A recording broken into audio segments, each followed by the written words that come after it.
Welcome, Wargamers, to the next chapter of the Mortal Realms, because today we are talking about the ongoing plot of the setting, the meta-narrative, if you will, for Age of Sigmar, as requested by Kelvin Mellon. I saw a few comments that were asking for a story thus far, part 4, and so that's what we're going to do. This series is basically my sum up of pretty much everything that went down in the lore over the course of the previous arc to get you everything you need to know to get started in the next one. So we're going to talk about the era of the beast and the things you need to know to get you set up for, the Skaven Doom, basically the Chaos Ascended chapter that we're moving into.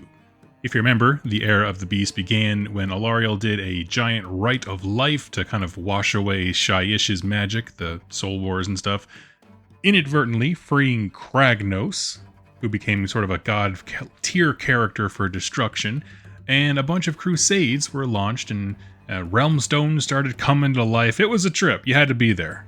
And if you're watching the Story Thus Far series, in order back to back, I ended the last episode on a theme of expansion. And certainly that did carry over. So go ahead, drag out some paintbrushes, some miniatures. Let's talk all about the era of the beast. Really quickly before that, I just want to say, if you are looking to get Skaven Tide, any additions to your Age of Sigmar army, or hobby supplies that your local store doesn't carry, please consider using any of the links in my link tree down below. You'll see exactly how much money you save just by using them, and every single time you do at no cost to you, a tip goes in my tip jar that directly supports me, my wife, our cats, the whole thing, and I could not be more grateful for each and every one of you. It meant the absolute world to me how many of you responded by going and getting some GW merch from that link. And that stuff really does matter. Also, if you're looking to get caught up on how to play Age of Sigmar in the new edition, because a lot has changed, be sure to check out Goonhammer. It's a wonderful blog with all kinds of tactical talk, getting started, new player guides, that kind of stuff, as well as resources for playing your game and learning your faction. So what happened in the era of the Beast? Well, we saw a lot of Gur. Even though the Rite of Life took place in Giran, we had a complete side quest, if you will, over to Gur. This is where Kragnos erupted from his giant mountain. He looked over and he saw Excelsis, and this is all still in the, the Broken Realm series. And then there was kind of a lull in releases right after I made that last video. The next thing we got was a book called Seasons of War Thondia, which really just took one of the continents of Gur and really explored it. Had a campaign system. This is where I talked about the realms coming to life. There was this kind of idea in the design studio where they were going to have incarnate monsters of each realm. They did the Gur one, and I think that kind of scared them away from the idea of doing that with others. But it's out there. And one of the real themes that they hit throughout not just the previous campaign, but also Dawnbringers, which we'll talk about in a second, and the Seasons of War thing, is the focus seems to be shifting to, if we want to consolidate power, we need to find places of power. Meaning there are places of natural geomantic power under the ground. No fantasy stuff, but there's just natural sites of arcane magic. Found your cities on top of them. And that goes not only for the forces of order, looking to establish new cities, but how every faction approaches claiming the realms.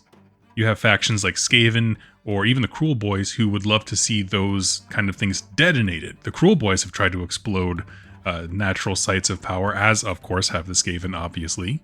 Nagash wants to use them as a nexus for death magic. Like, the whole point is that we're trying to seize control of properties, and this idea of expansion isn't just limited to Order, who's planting cities, but it's kind of permeating through all the different factions of how you claim and change the territory to your faction's kind of personality or vibe. Not only did we get Seasons of War Thondia, which was a little bit of fun. Actually, the Cubicle 7 team, who make the Age of Sigmar role-playing game, came out with their own Gur supplement. It's simply called the Era of the Beast, and it's just everything Gurish. You can just take your whole campaign there. I'm going to be going through that book here pretty soon because I picked it up locally. I will say, now that we're not set in Gur and all the art is there, I'm more interested in it. But it was certainly a new realm to explore. It had a lot of cool things. And one thing I'll touch on here last for the realm information was that each of the General's Handbooks, sort of the matched play supplements that come out for AOS, was set in sort of a different continental region of Gur. So the rules were trying to take us on a journey through the realm, which I did appreciate. Now, moving on to the next big arc here in the era of the Beast was, of course, it was a time of expansion for the forces of order, like I mentioned in that last video. Marathi gets to keep Anvilgard, Grugni demands peace from Sigmar of like, hey, listen, I'm going to make you your Stormstrike armor, and in exchange, you're not going to go start a civil war amongst the forces of order, basically to satiate him. Like, we're going to work with each other. We know that a bunch of new cities and colonies and pioneer villages have been founded, although AOS, of course, keeps the timeline a bit vague. But we know it had to be a good chunk of time, because if you haven't noticed, our maps are filling up. Like, the last series ended on the imagery of a lot of cities being planted. Places are sprouting up. If you compare it to the first edition maps, there's a lot more going on. We got towns, holds, forts, tribes of all kinds that are trying to carve out a living in the realms. Again, centered around either these sites of natural occurring power, realm gates, which would allow you to have, transportation of things, or just natural resources that are vital to the war effort. It's one of those three things, and that's where you'll find a city. Preferably all three. And this was possible because the economy is booming, to put it really bluntly. In the era of the Beast, everything was kind of magnified. The Right of Life hit every realm it washed over all of them. I won't say equally, but washed over all of them. So, farmers, their harvests are booming and they can support a greater population. Raw materials from Chaman are now pouring out of mountains. Food from Gur and Giran, magic and fighters and knowledge from all different other realms, and they're all trading. Again, more towns, more realm gates, more internet connectivity, more sharing of ideas. We're crawling our way back to that once glorious age in the Age of Myth. That's what the shadow of this whole thing is. And it's also put forward to us that every one of these cities that we see that seems to be succeeding, well, for every one of them, dozens have failed, at best. And this is causing tension, because even though everything is booming, the food, the populace, all this kind of stuff, these crusades are so massive in nature. The crusades being the catch-all term that they send for, like, church-founded expeditions to go found a new city. They call them the crusades. Dawnbringer crusades, to be specific. But, you send a bunch of them out there, and every single time you do, you deplete the population of the town sending them. You take away guns and armaments and food storage and all that kind of stuff. And this is having a negative impact, and it really came to a head during the Dawnbringers Crusade series at the end of the era of the Beast, where we got, very clearly, there's leaders in Akshi who did not want to do the giant twin-tailed crusade that ended up, wrapping up that whole story arc, because the second that crusade left the city, they got attacked by Khorne, who was waiting for the crusade to leave to deplete the walls of soldiers, and I don't know, it's an interesting... a twofer, right? You're expanding outward, but you're weakening yourself at the core. And every major city is doing these all the time. Excelsis is pumping them out, both ends of Hammerhall, Tampasai, Phoenicium, all of it. And the biggest of these Dawnbringer Crusades was the Twin-Tailed Crusade, which set out from Hammerhall. There was two ends of it. One set out for Hammerhall Akshi, and that city is built around a realm gate, so half the city is in a different realm, and Giran, Realm of Life, and that crusade set out at the same time. Now, I'm not going to repeat my Dawnbringers lore. I did a very detailed series about the whole campaign arc. Go follow that if you'd like to. But to summarize, essentially they wanted to found two of these new mega cities for Sigmar, right? Basically, such a level of military presence and commoners that they could just day one establish a functioning city, not just a plant to see if it works and it has to be built up. Day one. And like I said, I won't repeat myself, but I will give us the key information that sets us up for understanding Skaven Blight, which is the new box coming out. That is the new chapter. So to summarize them, two of these crusades left, one in Akshi, one in Giran, and only one succeeded. We have a new city of Sigmar, Vertigris, in Giran. Its founding was core to the 6-book campaign series, and everything about their founding, in Giran specifically, was made difficult by the uptick in enemies. I mean, just enemies in general, but specifically destruction factions. That's when we got our new orc units, the new giant big pig for the Iron Jaws. Again, it's the era of the Beast. Orcs are everywhere. Destruction armies are ascendant at that point. Not only that, the Giran Crusade stumbled into the Flesh Eater courts. It turns out the Death factions were having their own internal drama. Usharin, the Mortarch of Delusion, Lord of the Flesh Eater Courts, who hasn't had a model on the table, was found, so he got his new miniature. The range was expanded. And the drama is that Neferata, from the old world, who you might not know, was siphoning his blood and basically sending it out to cities of Sigmar, labeling it as wine. And so get a bunch of fancy people to drink this. But the thing about the Flesh Eater Courts, if you watch my series on them, is that if you ingest any of Usharin's wine or any of the Aberrant's blood, you immediately fall into the delusion in some capacity. So even though it might taste like garbage, when it hits your lips, it changes your brain, and all of a sudden it's the finest wine. So they're spreading it around. They're sharing it at parties. People are losing their mind all over the place. However, the crusade makes it to the finish line, and thanks to a lot of aid from the Sylvaneth and a little bit from the Stormcast, they plant their new city. We also got some hints that maybe there's a new Sylvaneth type army, either a new wing of them that's all about Kurnoth, or a new Kurnothi faction. I have no idea. But there's a lot of nudges in that direction, so I'm curious. And so that's Girian. That was clearly my favorite part of the Crusades. Now, the other side of it was in Akshi. And this crusade, in my mind, started to fall apart during Book 1, when their named character on the Griffin, I think it's Vedra, she left the crusade to go back. Remember I told you there was a big Khorne army that was waiting for the crusades to leave? She went back to go reinforce them.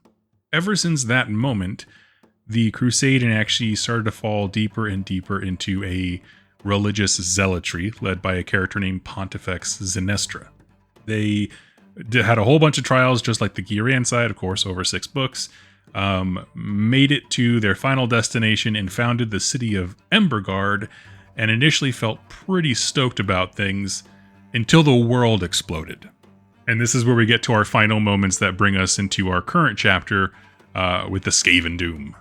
You see, this, currently in our story here, was the era of the Beast, but Archaon the Ever-Chosen had been biding his time, positioning the forces of chaos to seize the initiative once again. So, working with the Horned Rat, the Great Horned Rat is the deity of the Skaven, his plan was to throw the core 4 Chaos Gods off kilter, and the Skaven rang the bell for a new era. We mentioned this in the last video a little bit here, that Be'lakor set off a chain explosion at Realm Gates that kind of tore the ceiling off reality a little bit. There was kind of that chaos cloud that's why we need Stormstrike armor in this new era of Stormcast, is to make our way through that. Well, the Skaven were watching. And they were also watching as newly founded cities in the era of Beast kept tapping into these sites of natural power. So their plan was to rig a series of huge explosions looping around a mountain range in Akshi. In fact, in the last book, I really liked it. They used, coerced, and tricked the Dark Oath tribes of Slaves to Darkness into doing this bidding and corrupting the land for them, basically setting up the charges. And when the site went terminal, right, I said the world exploded, essentially what happened is all of these realm gates and sites of power were looped together, and a hole in reality was created. In this hole, the Skaven pushed something from their little part of the realm of chaos, and Blight City itself, home of the Skaven, was basically shoved into reality like a splinter going through your skin. And it just absolutely erupted from this mountain chain. Now, it just completely geographically changed the entire region overnight. Not even overnight, in like a couple hours. At the same time as this huge detonation is going off in Akshi, Skaven warrens and forts erupted all over the place, because this was really their time to try and make that happen everywhere, right? They had the element of surprise, so yeah, the big one was in Akshi. That is where the biggest, I guess, spire of Blight City came through, but they can try that on a micro scale other places.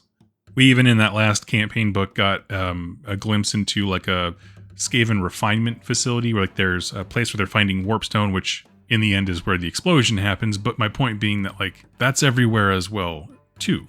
Huge influx of Skaven trying to get warpstone, doing their machinations, setting things off to explode, using the realms against you. It's pretty rad. And because of this, the Great Horned Rat is swelling with power, and he ascends finally to be the true 5th Chaos God. He's up there now fully, at least in the GW lore, with Nurgle, Slaanesh, Khorne, and Tzeentch. And we learn that Archaon's plot, at least, part of his on paper reason for doing this, helping the Great Horned Rat, was because the 4 Chaos Gods had stagnated and he needed to shake it up, remind them that they are not truly, I don't know, everything. Not only does he not need them, but I can be the one who makes new gods. The Kingmaker, I guess. There's a lot of reasons for it, but basically, the on-paper idea is that Archaon just wanted to shake things up.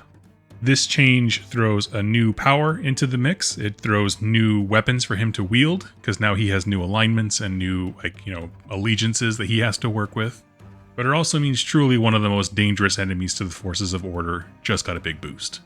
And so I'll end this video like I end all of mine talking about why is this cool. To be perfectly honest, I'm very excited for the new Skaven era.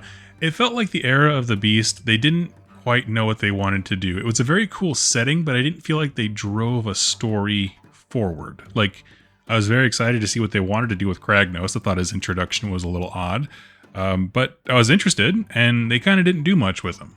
That said, with the focus back on Chaos, we can immediately see that there are some plot threads that GW is laying down for us to pick up, and by that I mean, like, obviously we have the Skaven being ascendant and more relevant in every realm. In that same campaign series, Korgus Kul, a mighty lord of Khorne, ascends to the rank of Demon Prince. We saw him like change and then he kind of faded off screen. So like there's a Khorne plot happening. It's in Aqshy, which is traditionally Khorne's realm, or the one he wants to dominate the most. There's internal strife amongst the forces of order, maybe a new faction with the Sylvaneth getting Kurnothi stuff.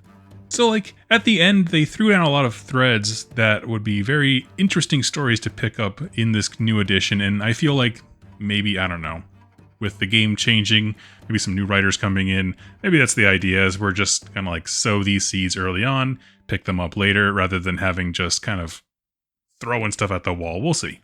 To be honest, I think the Skaven make for a very interesting enemy. Part of my issue with the Era of the Beast was that it was kind of vague about who the enemy was. Like, there was obviously the Cruel Boys was the main enemy in the box, but they weren't like an inter-realm threat everywhere. It seemed very localized to Gur, in my opinion. Where even though the explosion happened in Aqshy for the Skaven, this is meant to be, again, it's a realm setting wide thing of the Skaven attacking everywhere, but also a very specific faction. Because it wasn't just that the Cruel Boys attacked, it was everything got more dangerous and we wanted to plant more cities. And it gets a little vague, whereas like, someone's porting a Warplock Jezzail at your face. That's the threat. It's very clear. These are the bad guys. I like that. Anyway, that's just my opinion. I'm so interested to see this new chapter as they're talking more about Stormcasts losing their minds. That's kind of a thing we didn't touch on much, is that Stormcasts basically are falling apart the more times they get reforged. So we'll see what that looks like with the introduction of the Ruination Chamber. Be sure to watch out for videos on that. And all in all, I am stoked for this next chapter of AOS. I'm excited, and I hope that you are too. Please, if you have any like lore questions that you would like answered, if it exists, I can answer them. Go ahead and leave them in the comments down below, and I will highlight those, and we'll use those as content for future videos. Thank you so much for watching and listening, and I can't wait to see you in my next one. Happy wargaming, friends.